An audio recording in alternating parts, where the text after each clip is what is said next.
રાજ્યની અંદર કઈ તારીખે બેસશે ચોમાસું, કેટલો પડશે વરસાદ, જેને લઈને આંબાલાલ પટેલ દ્વારા કરવામાં આવી છે આગાહી।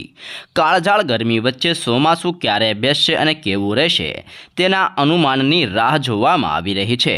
હવામાન ખાનગી એજન્સી દ્વારા અને હવામાનના નિષ્ણાંતો દ્વારા ચોમાસાને લઈને અનુમાન જાહેર કરવામાં આવ્યું છે, જેમાં હવામાન વિભાગનું અનુમાન છે કે દેશની અંદર ચોમાસા દરમિયાન 106% વરસાદ થશે અથવા તો 5% ઓછો વધુ થઈ શકે છે। જ્યારે હવામાન નિષ્ણાંતનું અનુમાન છે કે ચાલુ વર્ષે અલ નિનોની અસરના કારણે ચોમાસું સારું જોવા મળી શકે છે। જોકે ચોમાસાનું આગમન ક્યારે થશે ને તેના અનુમાનને લઈને ખેડૂતો રાહ જોઈ રહ્યા છે। હવામાનના નિષ્ણાંત આંબાલાલ પટેલ દ્વારા જણાવવામાં આવ્યું છે કે એપ્રિલના અંતની અંદર કાળઝાળ ગરમી પડી છે। હવે મે મહિનાની અંદર આંધી વંટોળ સાથે પ્રી મોન્સૂન એક્ટિવિટી થવાની છે। જોકે બંગાળના ઉપસાગરની અંદર 10થી લઈને 14 મે વચ્ચે ચક્રવાત સર્જાવાની પણ શક્યતા દર્શાવવામાં આવી છે।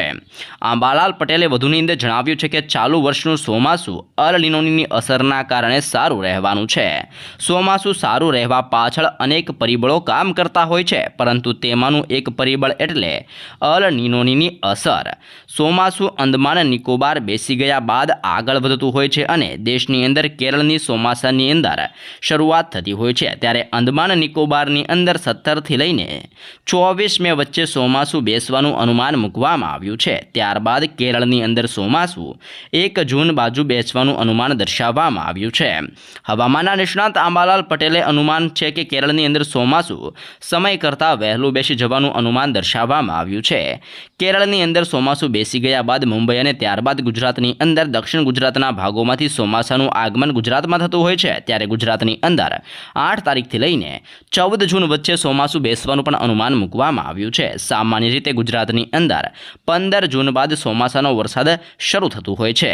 17 જૂન બાદ ભારે આંધી વંટોળ અને ગાજવીજ સાથે વરસાદની શક્યતા છે। જ્યારે 5 જુલાઈથી 5 ઓગસ્ટ સુધી દેશના ઘણા ભાગોની અંદર પૂર જેવી સ્થિતિ રહેશે। આ સમય દરમિયાન અરબ સાગરના નદીઓની અંદર પણ મોટી હલચલ જોવા મળી શકે છે। સાથે જ નર્મદા નદીની અંદર જળસ્તર વધશે તેવું પણ અનુમાન મૂકવામાં આવ્યું છે અને સાબરમતી નદીનું જળસ્તર અને બંધોની અંદર પાણીની આવક આવનાર દિવસોની અંદર જોવા મળશે તેવી પણ આગાહીને અનુમાન દર્શાવવામાં આવ્યું છે। અને ગુજરાતની અંદર ચોમાસાનું આગમન 8 થી લઈને 14 જૂન વચ્ચે જોવા મળી શકે છે જેવી પણ શક્યતા દર્શાવવામાં આવી છે અને આ સમયગાળા દરમિયાન વાવણી કરવી પણ ઉત્તમ ગણવામાં આવી રહી છે।